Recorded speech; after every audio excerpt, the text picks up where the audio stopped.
Okay. In 1968, I was working for Olivetti Underwood Corporation in Houston.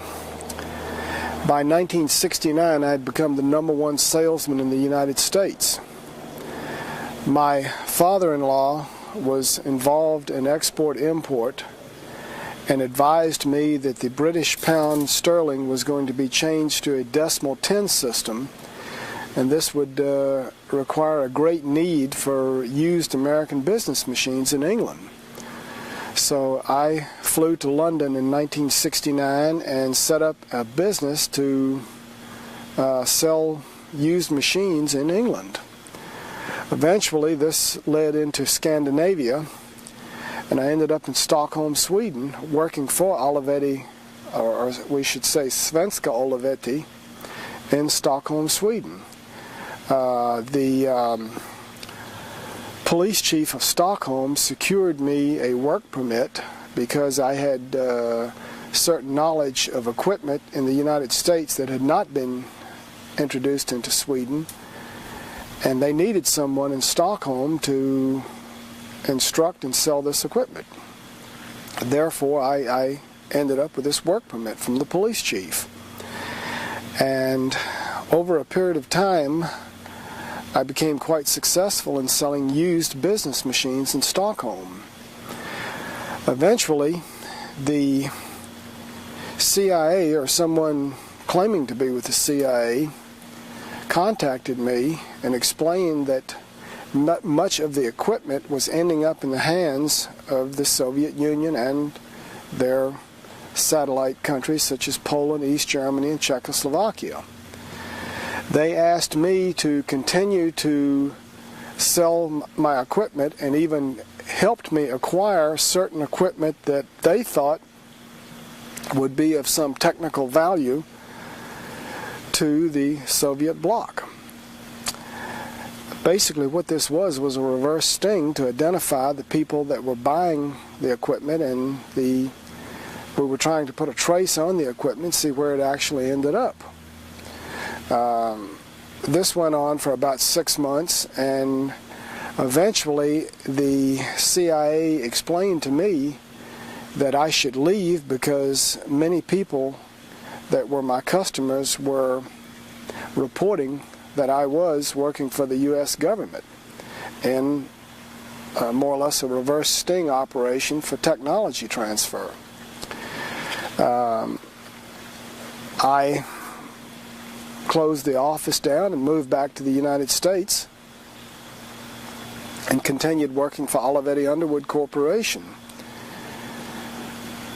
Then, this was about 1971. In 1972, I had a business going where I was importing motorcycles and motorcycle parts from all over the world, mostly Japan and England and Germany. The shop was broken into and a large part of my inventory was stolen. The Houston police couldn't do anything about it, and they advised me to contact the DEA because they believed that a group of drug dealers had actually stolen the merchandise. So in my conversation with DEA, I agreed to go to work for them in order to catch the people that had stolen the merchandise from my motorcycle shop. Over a period of time, I ended up making introductions to Ron Gospodarek of the Houston office. Ron is now a high official with DEA in Washington, D.C. Many large cases were made in the Houston area. One of the biggest cases was the case against the Greek heroin smuggling operation of Aristotle Onassis. I quickly learned that the DEA was only interested in pursuing this case so far. When it came to infiltrating the top echelons, they quickly dropped the case.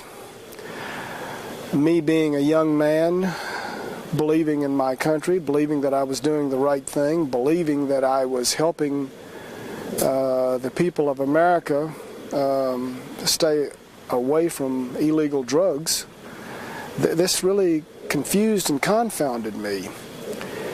And eventually Ron Gospodarek and Gordon White explained to me that the CIA was involved and that there were national security interests and that the case was not going to go any further.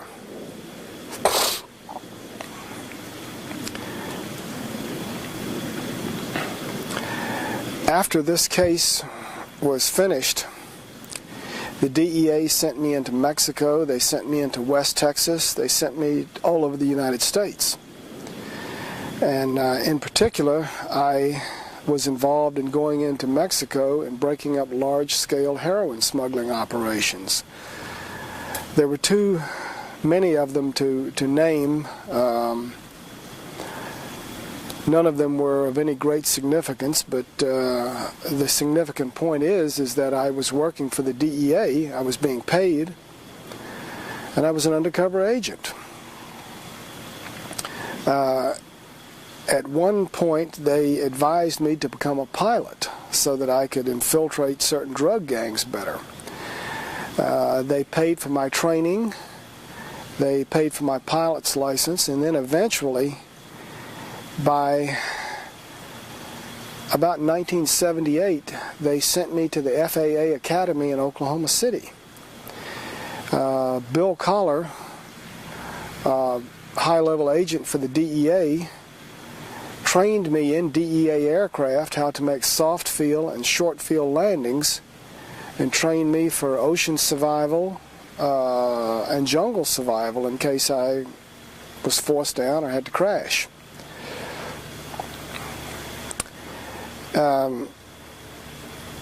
My assignments were skipping around from Copenhagen, Denmark, Stockholm, Sweden, all over the United States, Bolivia, Panama, Nicaragua, Belize, Colombia, Peru, Paraguay. And I don't have enough time in this interview to go into great detail on what I did in each country. But again, the significant point is the DEA was using me in an undercover capacity. Specifically in 1979 in Bolivia, I began to understand the agenda of the CIA. They were there in Bolivia to make sure that the DEA only caught the small people. Sonia Atala, Walter Atala, Roberto Suarez organization, which was the largest cocaine smuggling organization in the world at that time, supplied the Cali and the Medellin cartel and the CIA with their cocaine. My job was to notify all of the large-scale Bolivian smugglers that were working for CIA on impending arrest and drug bust in Bolivia so as that the higher echelons would not be arrested.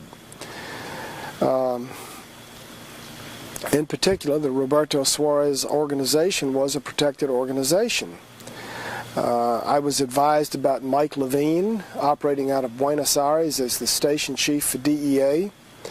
The movements of his informers and his agents coming into Bolivia were monitored, and I passed that information on to the Bolivian drug smuggling organizations in order that they wouldn't get caught.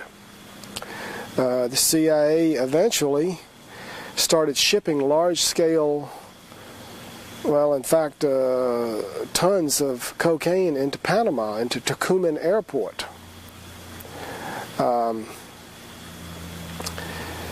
They were flying LAB marked 727s and 707s, and they would pull into a warehouse district on the backside of Tucumán Airport where they'd be protected by the Panamanian Defense Forces when they used forklifts to unload pallets of cocaine and placed into Sonia Atala's warehouse.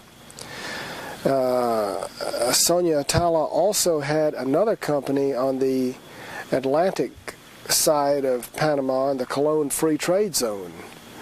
These companies more or less served to, they were really a front to ship radios and TVs, mostly Hitachi, that was the brand that they were using, back to Bolivia and to Paraguay. However, the real purpose of the company was to bring cocaine into Panama for distribution by the Mossad and by the CIA. This cocaine was flown into Nicaragua, into Belize. The planes were refueled there, and then it was flown into the United States. Now, it was probably flown into other locations, but the only two locations that I know about for refueling cocaine flights were in Nicaragua and in Belize. Now then, arms were also put in these warehouses. The Israeli Mossad seized a lot of arms in Lebanon. These arms were shipped into Panama, put into this warehouse and other warehouses, and then they were flown into the Contras in Nicaragua by pilots. Several of the pilots that I knew were Floyd Carlton, Cesar Rodriguez, Enrique Pretelt, Daniel Miranda, and there were several other pilots in Panama that may or may not have known they were ultimately doing the CIA's bidding for them by flying drugs and arms. It was my understanding that Noriega had worked out an agreement with the CIA to allow his country to be used for drug and arms smuggling. They would put him in power and maintain him, and it was kind of a working arrangement where he would give up certain small level dealers that the DEA wanted and protect the large scale ones that were CIA assets. I can tell you this, that Isla Contadora, where the Shah of Iran lived for a short period of time before his death, was owned by Gabriel Lewis. Gabriel Lewis had a brother who owned Banco del Istmo in Panama. Cesar Rodriguez accepted many airplanes in Isla Contadora with money, or that was the proceeds of CIA cocaine drug smuggling operations in the United States. This money was taken to Banco del Istmo and BCCI Bank. I think it's significant that Gabriel Lewis last year, I don't know about this year, was the U.S. ambassador from Panama. I think it's also significant that just prior to the Noriega kidnapping, I don't know what else you can call it other than a kidnapping, an invasion of his country, Gabriel Lewis was rescued by a twin-engine airplane sent out of Costa Rica by Bill Clinton's friend. Which one? The banker. I can't think of his name.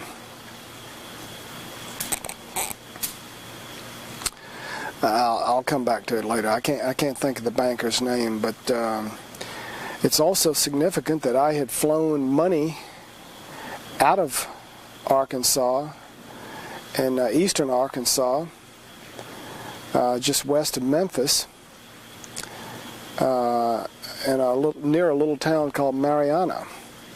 I had also, it's near Forest City. I had flown arms and money out of this area into Belize and Nicaragua and Panama.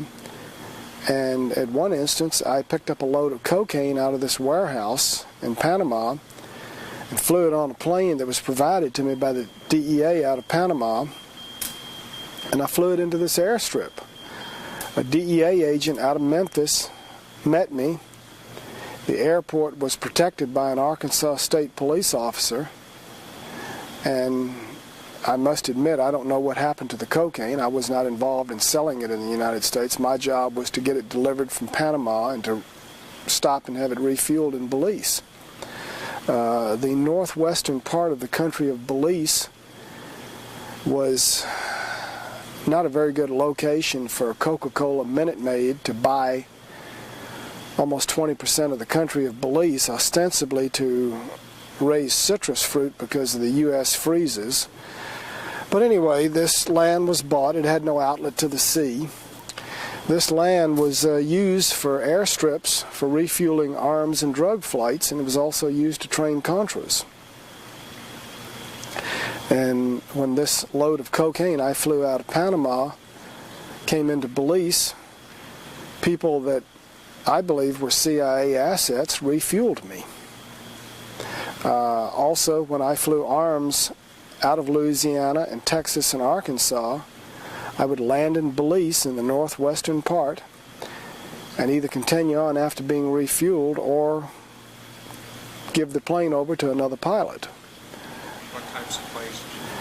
I was flying mostly Piper Senecas, Piper Aztecs, Cessna 310s, Cessna 210s, Cessna 206, Piper Navajos. This is, I think, significant that the FAA had and the DEA had spent money on me learning how to successfully do short field and soft field landings.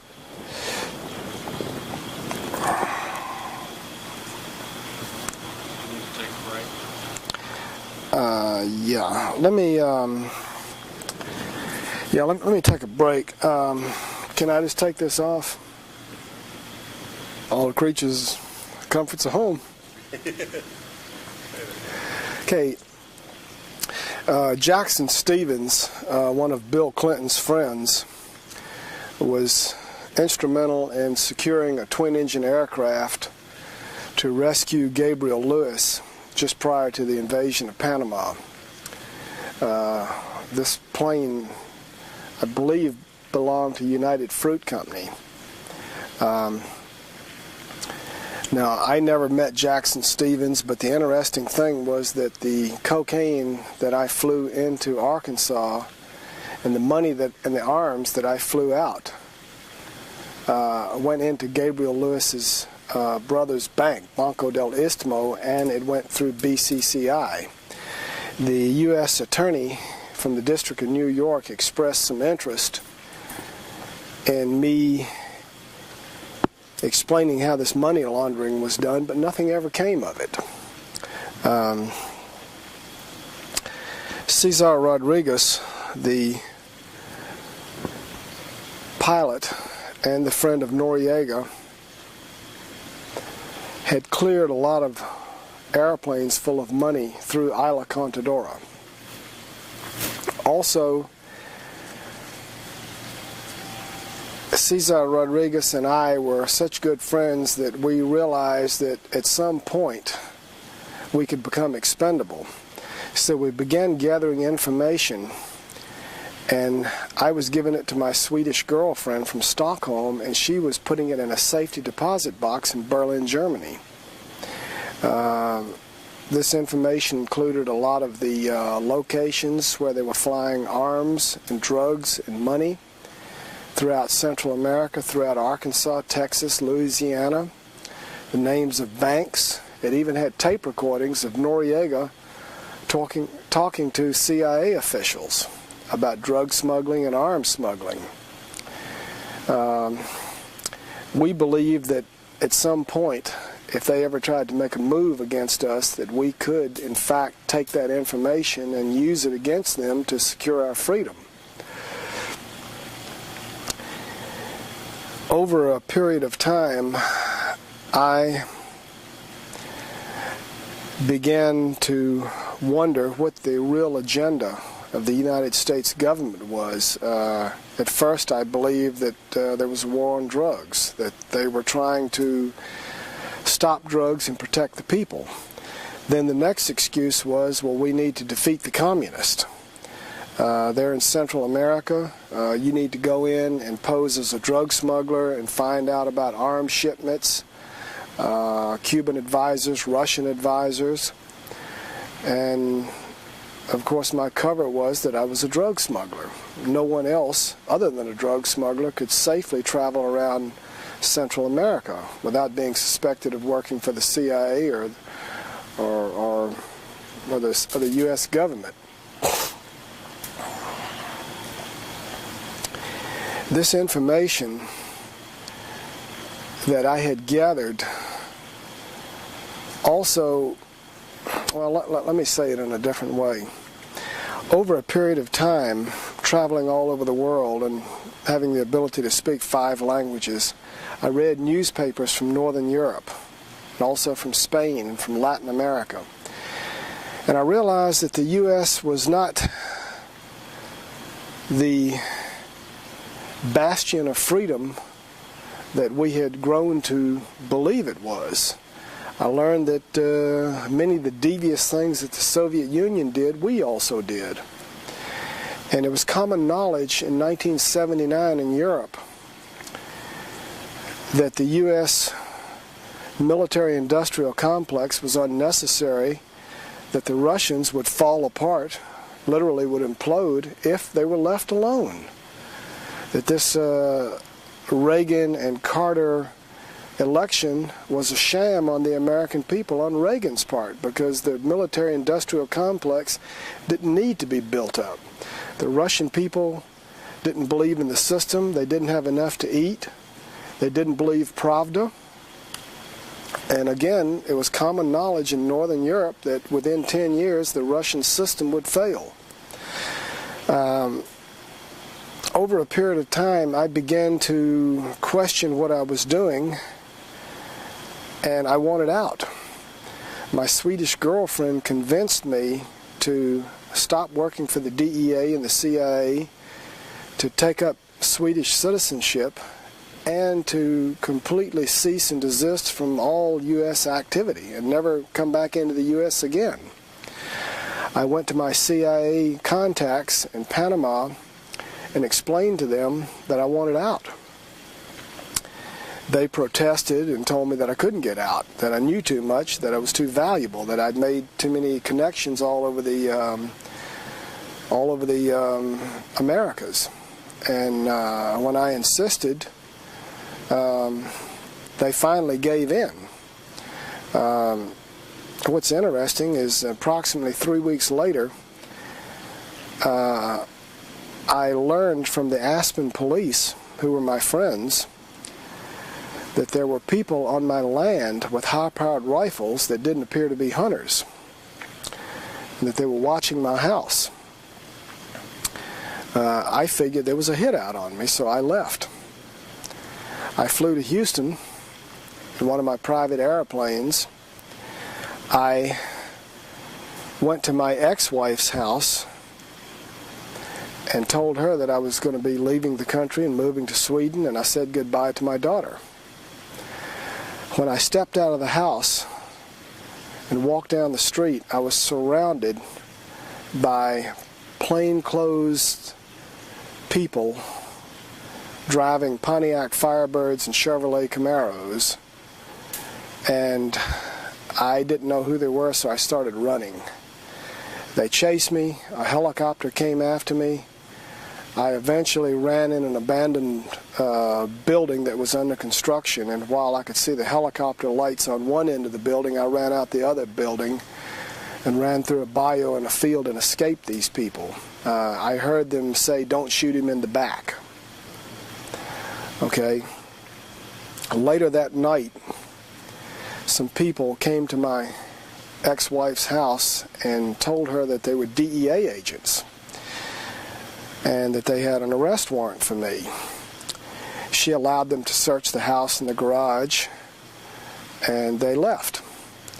Then sometime later, my parents reported to me that Agent Richard Brazil out of San Antonio had come by the house and wanted to know where I was. My parents told him they didn't know. A week later, I contacted Ken Wincorn, an attorney in Dallas. He called the DEA 3 times within a week and offered to surrender me. They maintained that they did not want me. He called the DPS. They did not want me. So it was clear to me that whoever wanted me was going to kill me. So I continued to run. Eventually, through some of my contacts in Bolivia that worked also for the CIA, it was learned that I was in Cancun, Mexico. I was accosted, beaten, wrapped in chains by thugs that the U.S. government hired. I was brought back to the United States on an airplane in chains. I think that's called kidnapping. But the U.S. maintains that it's okay. We can go around the world, kidnap anybody, and do any illegal thing we want to. I told the Mexican authorities I wanted to go to Panama or Sweden. They said, you don't have any choice. The DEA is going to take you back, and that's it. In a pretrial hearing, Agent Richard Brazil admitted on the stand under oath that he had purposely kept all of the information out of the DEA computer because he knew that I had very high-level connections in the DEA, and that he was afraid that I would learn about the case against me. Eventually,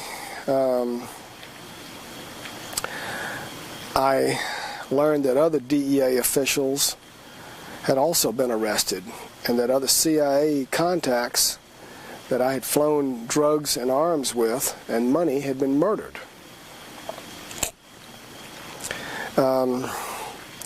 While I was awaiting trial in San Antonio, the prison chaplain by the name of Crook, it's an interesting name for a prison chaplain, but he was a nice enough fellow. He came to me and told me that I had to go to the chapel, that he had some bad news. I was informed that my Swedish wife, the mother of my child, had been found on a railroad track in Germany, that she had committed suicide. I didn't believe it for a minute, but that was what he told me. Then a week later, I was informed that Cesar Rodriguez, my friend and Noriega's friend, had been found in Colombia with his throat cut. This is a symbol called a Colombian necktie. It means you talked. Now remember, my Swedish wife had compiled the information about Noriega and the CIA in a safety deposit box in Berlin, Germany. I realized very quickly that if I went to trial, I'd probably either end up dead or I had no supporting evidence. So when I did finally go in front of Judge Fred Shannon in San Antonio, I was asked if I was guilty, and I told him yes, I was guilty of smuggling cocaine from Panama and through Belize and through Nicaragua. And then he asked if I was pleading guilty for any other reason. Was there a deal made? Was there a promise? Were there any threats? And I said, well, I don't think there's any deals, and there's probably no promises other than I'm not supposed to get more than 15 years, but actually I do not want to go to trial and embarrass the U.S. government and the DEA and the CIA because I'm afraid I'll end up dead like my former colleague, Sante Barrio, who was murdered with a poisoned peanut butter sandwich in the Bexar County Jail. Nothing was done about it, and I'm afraid that the same fate would fall on me if I tried to embarrass the U.S. government by explaining what I was doing while working for the government. The judge was quite shocked and asked my attorney, one of my attorneys, Tex McConaughey, to prove that I was working for the government. He presented my logbook, my official logbook, showing that I had been flying around the U.S. and the world in numerous DEA-registered aircraft, and that I'd been trained by DEA to make soft and short field landings in DEA aircraft. Judge Shannon accepted this as fact. Then he said, okay, you're guilty, and that's it. The end of the guilty plea hearing. Well, according to the law, this didn't satisfy something called a factual basis for the crime. It was my belief that Judge Shannon knew that something crooked was going on. He didn't want to be a part of it. This is my educated guess. Because approximately 30 days after sentencing me, he quit. The man was in his 40s and appeared to be in very good health to me, and went to work in a private law firm. Now, I've never talked to the judge. I don't know exactly what went on, but you can conclude for yourself from the facts what may have happened. I later tried to call the press in. I was written up in the newspaper, and the newspaperman said that there was obviously some sort of a cover-up because there was a lot of whispering in front of the bench out of the earshot of the public. Now, the Sixth Amendment says you're supposed to have a speedy and a public trial. When I attempted to talk to the press, I was moved around from prison to prison. Finally, when the press found me and were making attempts to come in and see me, the warden at Bastrop Prison and the captain came to me and told me that there was a murder contract out on me and that I had to go to the hole. That's solitary confinement for my own protection. The warden explained to me that he had a career and he didn't know what I'd done or who I was involved with, but he wasn't going to lose one of his prisoners and have his career ruined. This happened in 1984 or 83, I'm not sure which. Incidentally, this warden in 1994 had been demoted to a common guard at Springfield Prison and was just awaiting his retirement. Now again, I don't know why he was demoted. All I know is that he was demoted.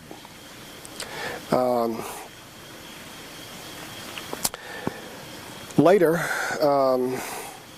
my attorney that had exposed my logbook, Tex McConaughey, had a nervous breakdown and has never practiced law since then.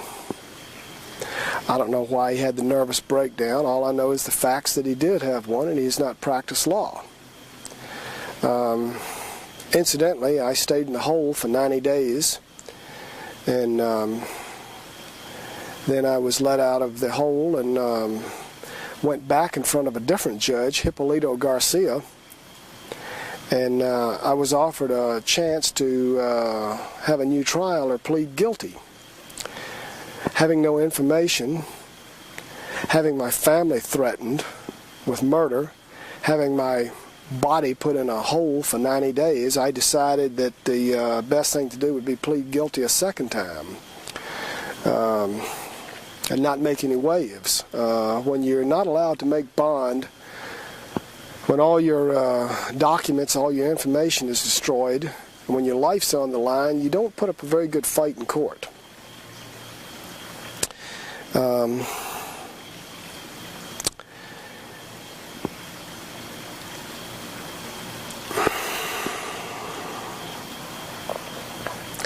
After release from prison in 1986, I stayed in prison approximately 3 years.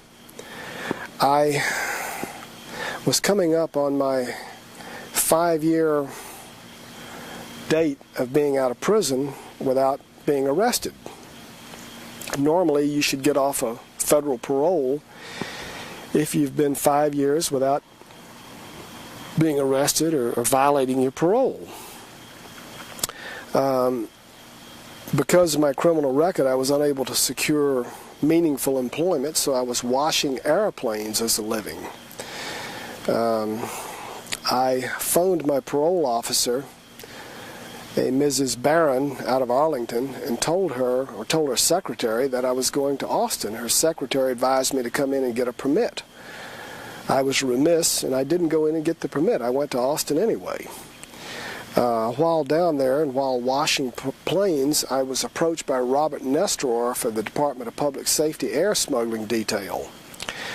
Since he had been protecting me on my arms and drugs flights from the early 80s, I knew him well. And in fact, I was planning on going into the Noriega trial and explaining to the jury about the cocaine, drug smuggling, arms smuggling operation out of Panama and Bolivia and Nicaragua into Texas, and how Nesterov was protecting these drug flights. So, to make a long story short, Nesterov and his friends showed up, arrested me and two other gentlemen. I'm sorry, Nesterov and his fellow DPS officers took me to jail along with two other men without arresting us. They searched the plane, they searched several cars, they searched several houses, and the next morning they returned to jail and said, "Let them go. We can't find any laws they've broken." So I started to walk out of jail, and they said, "No, hold this guy because we're going to get his parole violated for being in Austin without a permission from his parole officer." I told these DPS officers, including Nesterov, that that was not their job, that it was my understanding that if there was a violation, I'd deal with my parole officer. And since they didn't have an arrest warrant, that I'd just leave and go back to Dallas and talk to my parole officer. Well, they didn't like that idea, so they put me in jail, again without arresting me. They held me until the next day, and then they did get an arrest warrant. It's kind of, I think it's called getting the cart before the horse. Then, 90 days later, they took me into the back room of Bastrop Prison near Austin without an attorney, without the public being present, and I was charged with being out of bounds, and I pled guilty to being out of bounds because I technically did not get the written permit, even though the parole officer knew where I was. The penalty for this was 60 days.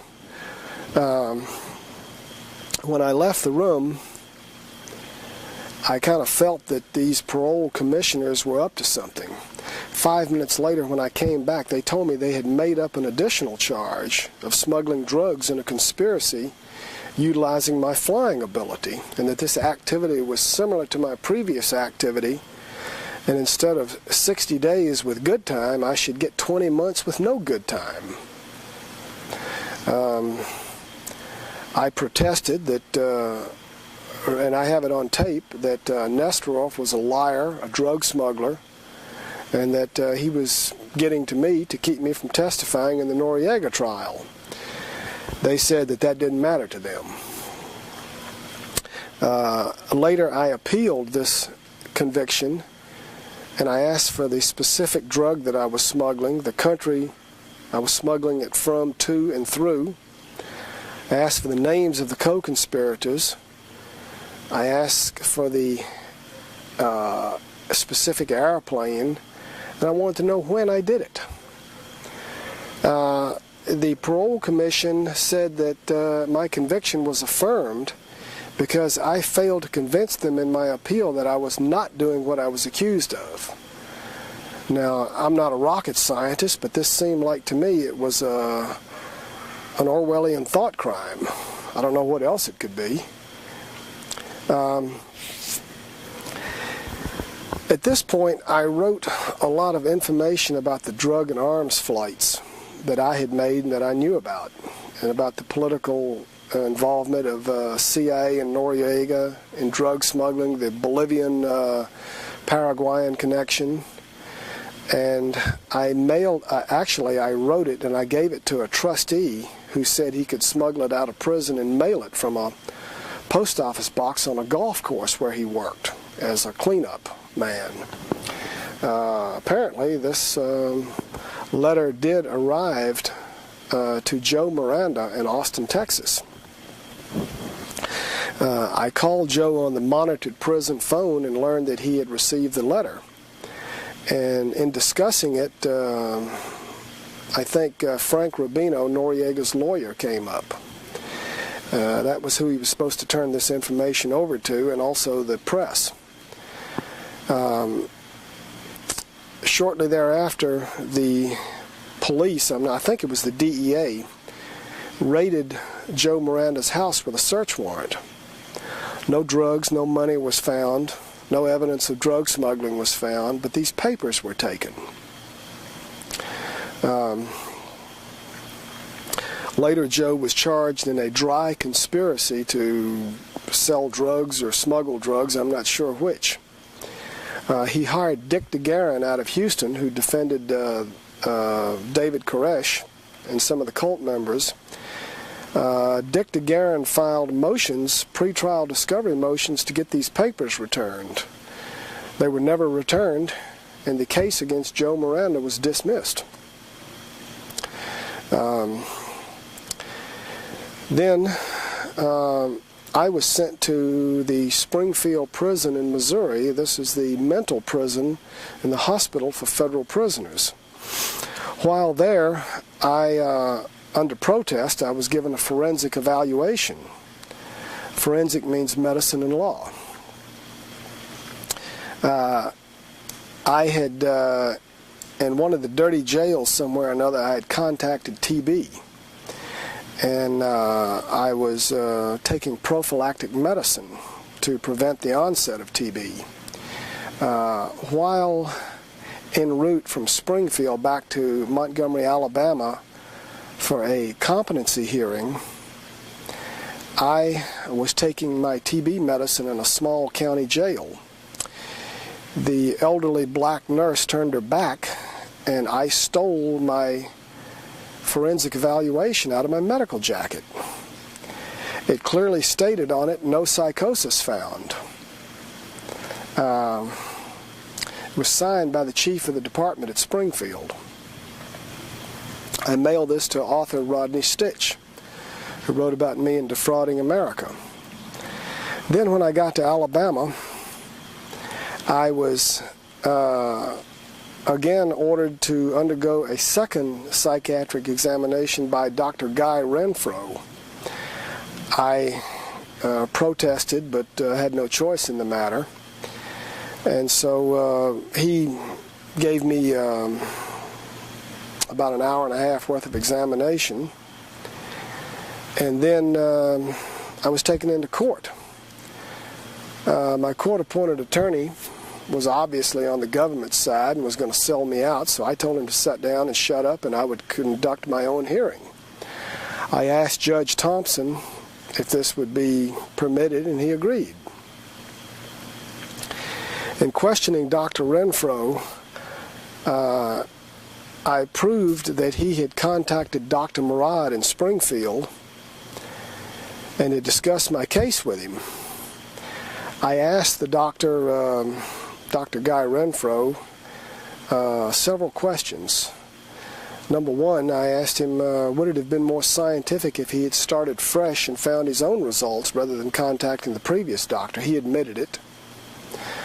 He also admitted under oath that he had never taken the Hippocratic Oath. He also admitted that a large percentage of his firm's revenue came from court-appointed examinations.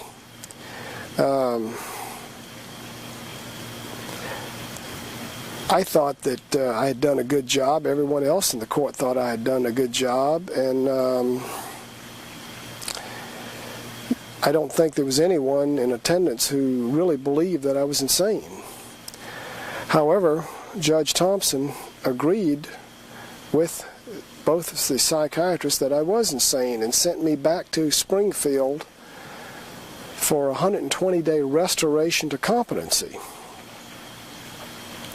During this time, I made it known to Judge Thompson that someone was committing fraud in his court, that I had a copy, or that I had the original forensic evaluation showing that no psychosis was found. This didn't seem to impress the judge, and so he again committed me to a second 120-day observation. At this point, the psychiatrist or psychologist said that they couldn't cure me, that I was hopelessly insane and could never go to trial. So they were going to take me back to court and dismiss this case due to the fact that I was insane and couldn't assist my attorney. I think they were worried about what I'd say in court and that no one would really believe the government. So they decided instead to keep me in Springfield and just do everything by mail rather than have me go back to court. I was given a dangerousness hearing by a committee of quacks at Springfield to determine if I was a danger to society, if I might injure someone or property or myself if I were released. And the only truth came out that I agree with from this whole thing, that I was no danger. So I passed the dangerousness hearing. Then, rather than dismiss it due to incompetency or insanity, Judge Thompson dismissed it in the interest of justice. I believe this is the only escape from a federal prison that has ever resulted in a dismissal in the interest of justice.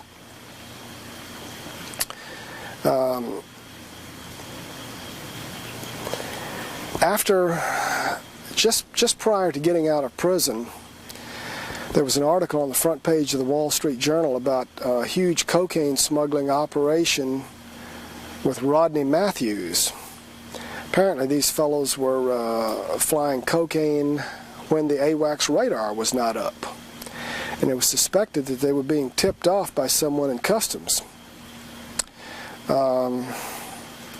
Then later, it was revealed that Richard Cardwell of U.S. Customs had been arrested for smuggling 25 tons of cocaine, along with my old friend Robert Nestoroff of the DPS, who wrote the report that stated that I was smuggling cocaine or that I was in this conspiracy to smuggle an unknown drug from an unknown country with unknown co-conspirators.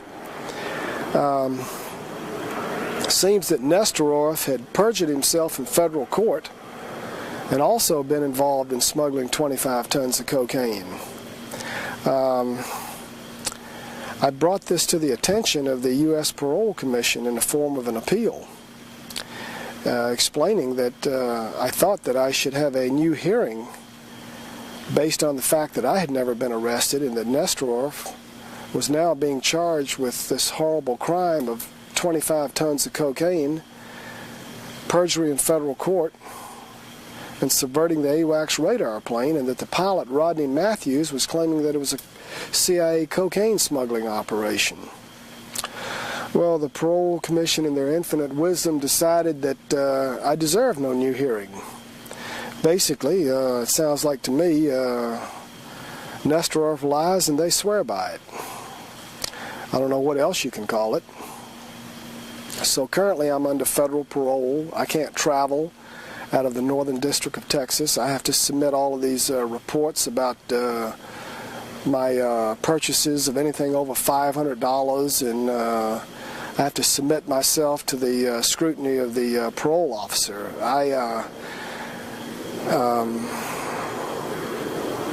I believe that this is something like the Communist Party block officer issuing an internal passport for travel in the old Soviet Union. I believe that the military-industrial complex that Eisenhower warned about in his farewell address has evolved into the prison-industrial complex. Let me go back a bit.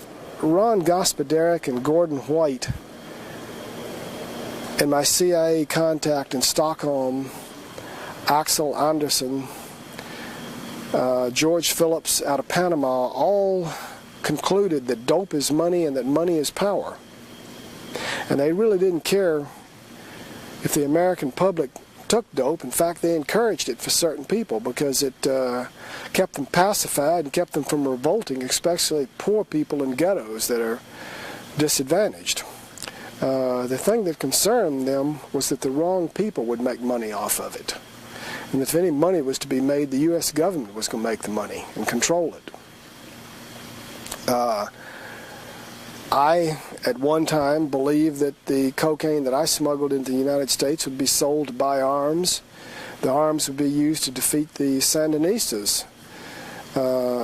As I stated earlier, I had reported on Cuban and Soviet advisors, as well as Soviet military equipment in Nicaragua. While I was moving around as a drug dealer, I encountered a lot of Soviet arms. This I reported to the CIA. In one instance, a village where I had been buying drugs was literally leveled, and everybody in the village was killed because they had a large supply of Sandinista sympathizers, Cuban advisors, and Soviet military equipment. I felt that I was doing a service for my country. I thought that I was a patriot. I thought I was doing the right thing. Again, after reading the Northern European newspapers, the Latin American newspapers, and talking to my Swedish girlfriend, I realized the U.S. really wasn't very different from the Soviet Union. And there was a lot more than just pretending to smuggle drugs to pay for arms. Incidentally, the Boland Amendment prohibited the arms from being smuggled into Nicaragua to the Contras. But Noriega, North, Casey, Alan Fears, and Clara George decided that they were wiser than Congress and that this could be done anyway in violation of the Boland Amendment. Some of the tapes that Cesar Rodriguez and I had compiled involved conversations and arms shipments, a lot of information about arms and drugs and money laundering. But none of this has ever been found after my Swedish wife was found on a railroad track, and Cesar was found in Colombia with his throat cut and his tongue stuck out. When I did get out of prison in '86, I called my mother-in-law in Sweden and tried to get some information, tried to see my child. She was not very happy with me, and she informed me that I had caused the death of her daughter. And in a roundabout way, she was right. She did explain to me that she had gotten the information out of the safe deposit box in Berlin, was going to give it to the press in East Berlin, and was going to fly back to Stockholm that night on a flight, and she told her mother not to feed the baby because her breast hurt. She wanted the baby hungry when she got home. The next morning, she was informed that her daughter committed suicide on a railroad track.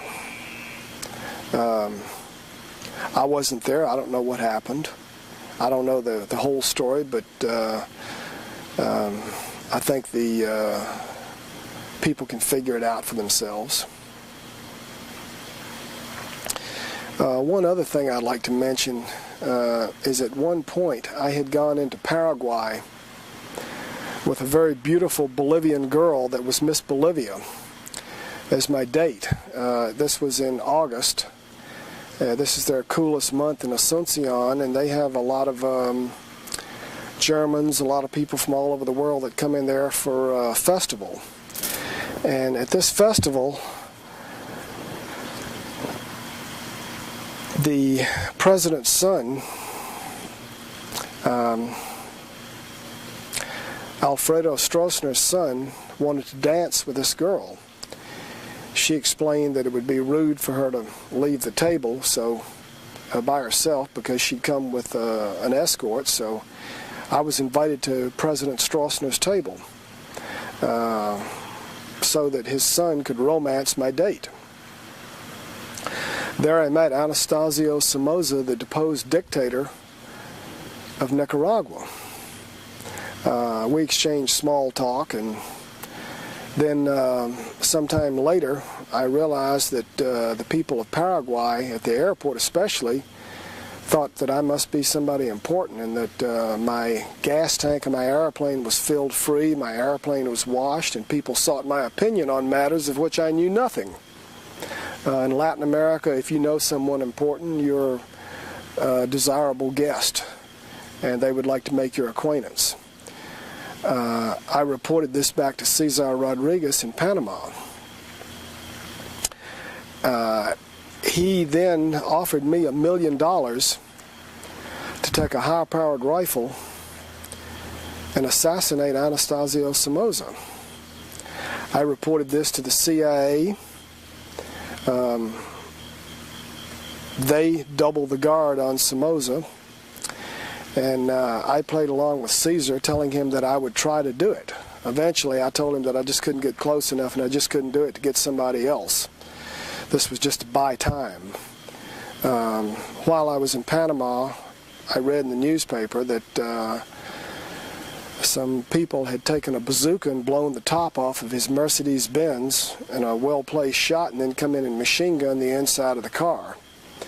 I don't know who did it. I've heard that some people out of Buenos Aires did it. I didn't have anything to do with it, but anyway, the point I try to make is that Cesar Rodriguez was moving in circles where he had information, and if he was involved in something that big and to get that much money, he had pretty good connections. And a lot of this information was what we had compiled and put in the safety deposit box in Berlin. I could tell story after story about arms flights, drug flights, people that I've seen killed. David Smith was a good friend of mine and a pilot. He was from the United States. He flew arms, he flew drugs. I saw him land in northwest Belize after delivering a load of arms to the Contras in Nicaragua. At about 1,000 feet, I observed a CIA agent pull out a .45 and shoot him and drag his body into the jungle. They told me that he had done something that he shouldn't have done and that I had nothing to worry about as long as I played the game with them. I never knew what David did. I just knew he was never seen or heard from again. And I mean, something like this was quite common. I think the biggest mistake I ever made was believing in the United States, believing in the integrity of the government, and believing my handlers. I was a naive young man coming out of Richmond, Virginia. I believed in my country. I was against drugs. I've never been a drug user, although I've smoked marijuana, and in several instances I had to use cocaine in order to make myself believable, or I would have been killed. When you're undercover, you do what you can do to survive. But I've never been a drug user. I've never been a person to drink or smoke. I believe in living a clean life. I did believe in the U.S., but I don't believe in it anymore. I think that we've got a government of criminals. I think the courts are corrupt. I think they'll accept perjury. Incidentally, the transcripts in many instances were changed. The courts are so corrupt that if you get something on the record that they don't like, they'll go in and change it. Basically, might makes right. And the law is whatever they say it is. I think that this country was founded to get away from such laws that the English imposed on us. I thought we'd had enough of the British Court of the Star Chamber, the Spanish Inquisition, and the French Lettre de Cachet. But I think history is repeating itself. And until the law has some integrity, then the country has no integrity. And until the entire society is exposed to the same, until the entire society, including the power elite and government officials, are brought to justice as a common man would be brought to justice, then I think Thomas Jefferson's saying that no democracy can long stand without the enthusiastic support of a large majority of citizens, I think that scenario is going to play out. Also, I'd like to remind the people that Ben Franklin said that if anyone would give up a little liberty in order to gain a little security, they shall have neither liberty nor security. These are just my opinions, but the facts are that I worked for the government. They paid me. I was an undercover agent. I was not arrested for drug smuggling or drug dealing. I did not have to work off a case. I was not doing this to save my hide. I was doing it because I believed in my country and I believed in the law. And the reason I did smuggle drugs is to raise money to buy arms. I don't think the Soviet Union was a very good model. I don't like what we've become. I didn't like what the Soviet Union was. I'm glad that they fell apart. I'm glad that the back of communism has been broken. I'm glad that communism is no longer a viable threat. But I think that we've got a new threat. And I'll let you determine what it is. That's it. You want to ask me any questions, go over anything? What do you know about Sonia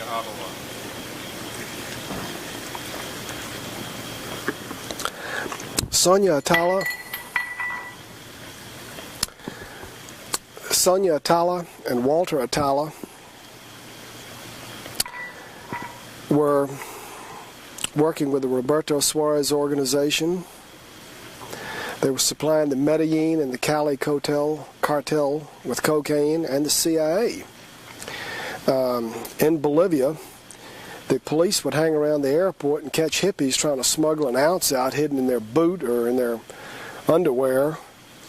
But entire airplane loads of cocaine on LAB, the national carrier of Bolivia, which is owned by American businessmen acting as a front for the CIA, openly transported tons of cocaine out of Santa Cruz, Bolivia. I might also add that they weren't the only ones to do that. In 1983 or 84, there was a huge flood in Santa Cruz, and it knocked out the rail line to Argentina and Brazil. And there was no food, no medicine, and the Cubans sent several large transport planes of Russian manufacture, along with doctors and medicine and food. They helped the people. One morning they packed the planes up with cocaine and flew back to Cuba. Dope is money and money is power. Cocaine, all drugs are big business. In fact, the biggest business in the world is arms, the third is oil, and the number two, or sandwiched in between, you've got drugs.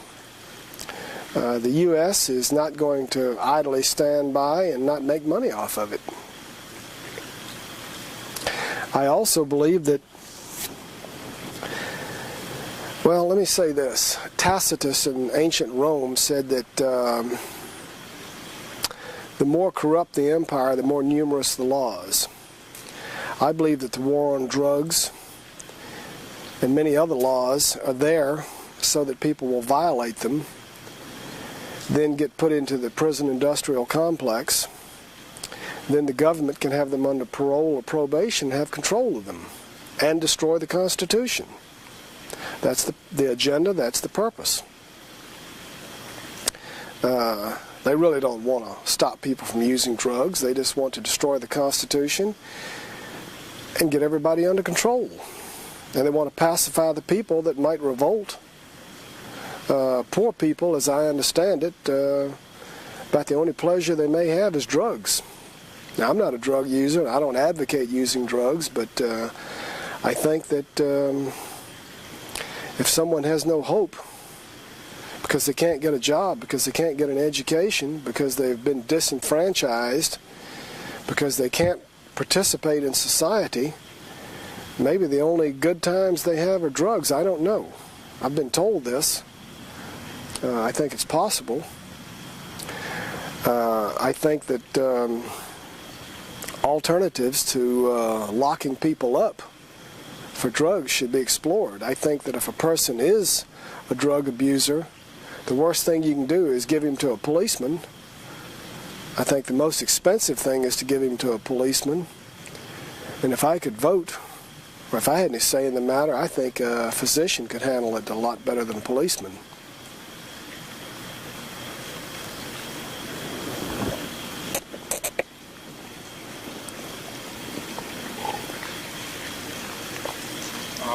Corruption at the top. I mean, who knows what's going on? How far does it reach? Who doesn't? I think young DEA officers are gung-ho. They believe that they're doing the right thing. I think that after a while they figure it out, but then it's too late. There's nothing they can do about it. The system is too corrupt. In 1976 or 77, a lot of CIA people were transferred over into DEA. I think the DeFeo report showed at one time that there was some sort of a plan where the CIA could control the DEA for economic and political reasons. I don't know what's in the report, but I think it's worth looking at. I also know that that my job, while in the DEA, was to act as liaison to the CIA and protect the Roberto Suarez organization, the higher level of the Roberto Suarez organization being arrested because they were cooperating with the CIA. Again, they caught the little guys, but none of the big guys. Michael Levine was sending his informers into Bolivia, into Paraguay. I believe that from the information I had that Michael Levine was trying to arrest them.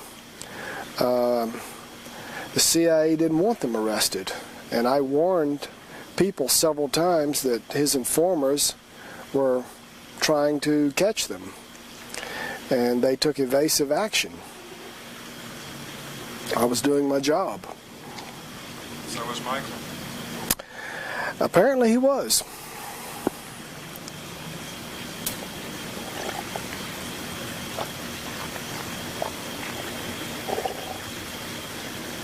What percentage of Congress knows about this sort of stuff? How much are they being lied to? I really don't know. I've never dealt with Congress.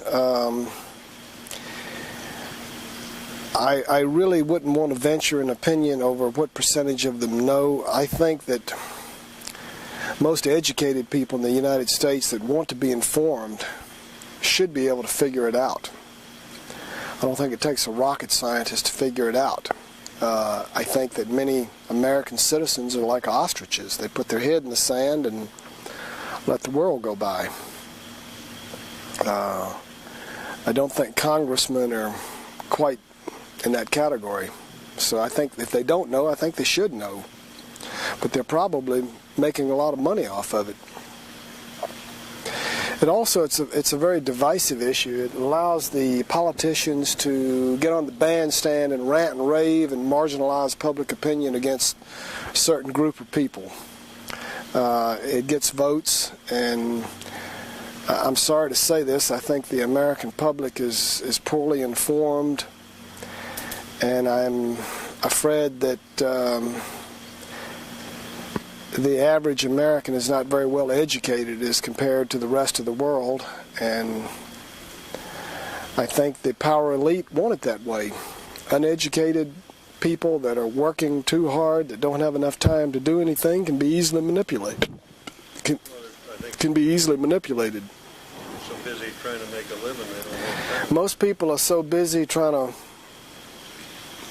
make it that they don't have time, and then the other people that know about the situation are making money off of it.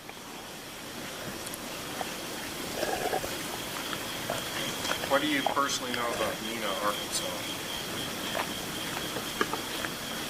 Very little. Everything was compartmentalized. I had no no distribution networks for the drugs that I smuggled into the country. I mostly stayed out of the country. The only thing I can say is that the load of cocaine that I flew into Marianna, Arkansas, was taken by another pilot in a westerly direction. He had about 3 hours worth of fuel on the plane. They didn't refuel the plane, or they refueled it enough for about 3 hours. I was almost out of fuel when I landed in Marianna, and they put about 30 gallons of gas on the plane, so that would have been approximately 3 hours. It could have gone to Mena, it could have gone anywhere. I have heard a lot about Mena, but I don't want to come out and talk about something that I was not involved in and that I don't have personal knowledge about. I can tell you this, I flew a load of cocaine into Addison Airport, right into the DEA hangar. Again, I didn't sell any of the cocaine. I don't know what happened to it. I can tell you that I flew arms into Bluefields, Nicaragua, south of Bonanza. I refueled in Northwest Belize. I refueled in Santa Elena, Santa Elena, Costa Rica. I did these things. I know about them, but I did not fly any loads into Mena. And I think it would be wrong for me to act as an expert on Mena when I really only have secondhand information about it. I do know that there was a DEA paint shop and a repair facility in Mena. I know that when I worked out of Addison Airport in the early 80s, Addison was a very secure facility. I know that they once in a while flew their aircraft up to Mena. I didn't fly into Mena, but some of the other pilots flew aircraft up to Mena. I did work with some pilots that worked with Barry Seal. Let's see, this guy's name, I can't think of the pilot's name, but I worked with several pilots out of Belize and Panama that were running with Barry Seal. And I had seen Barry Seal in Panama talking to Floyd Carlton and Cesar Rodriguez. And there was no mistaking Barry Seal. He weighed almost 300 pounds. And after I saw pictures of him after his death, I realized that it was the same Barry Seal I'd seen in Panama at Punta Patia Airport. I think we better, you're going to lose your equipment. I'll do this again for you. If you want to